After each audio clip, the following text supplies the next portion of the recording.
It was only a few weeks ago that I released my video on the Benks magnetic iPad stand, and I said it was my favourite iPad Pro accessory, while another brand saw it and thought they could one-up it.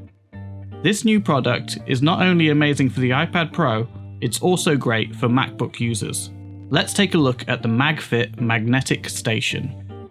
Hey, I'm Chris, and the MagFit Magnetic Station aims to completely change up how you connect to your iPad Pro and your MacBook.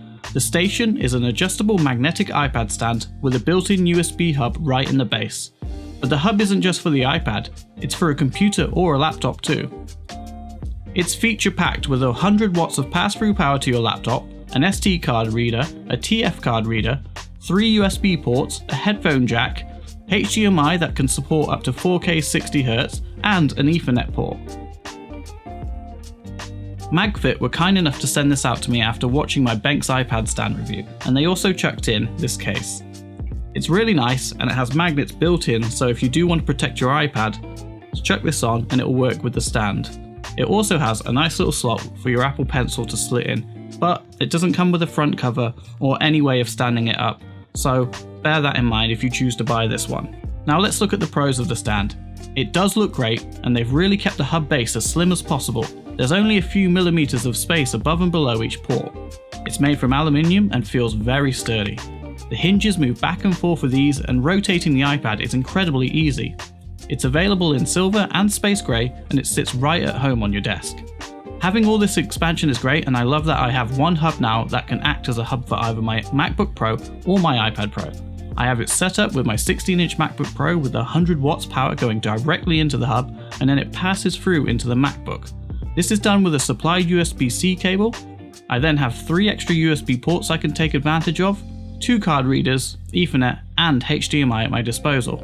If you buy this to use with your iPad and a keyboard and mouse, simply plug that pass-through cable directly into the iPad instead of your MacBook, and you've got a fully fledged docked iPad Pro experience. It is such a great way to create a simple docking solution for both your iPad and MacBook Pro when you're sat at a desk without having wires trailing all over the place.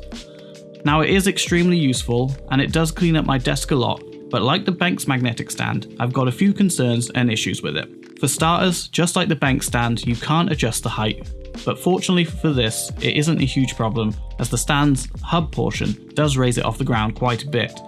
But you might want to pick up some right-handed USB-C cables if you're going to charge your iPad with the stand, as like the Benks stand, your regular cables will bend and eventually fail over time. Secondly, I would have much preferred them to place the host port on the back rather than the side. This would make the setup look so much cleaner and would avoid you having a big cable sticking out of the side of your stand. There is a slight quality control issue with my unit that I found, but it is me being incredibly picky. But when you look directly down at the unit from the top, you can see that the tilt hinge is actually not perfectly horizontal with the rest of the stand.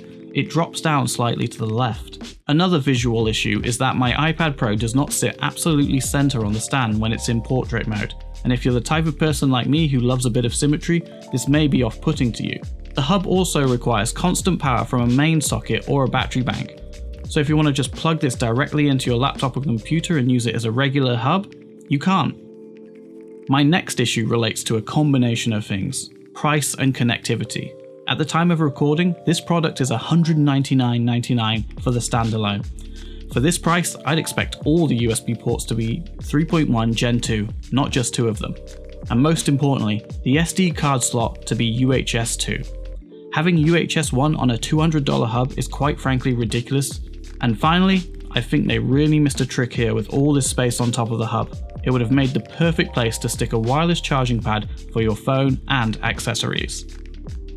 If after all this you still want to pick one up, MagFit have given me a 10% discount code, so please check the description below for that. And if you found this review helpful, please let me know in the comments below. If you'd like to watch more content like this and more reviews, please consider subscribing, and thank you so much for watching.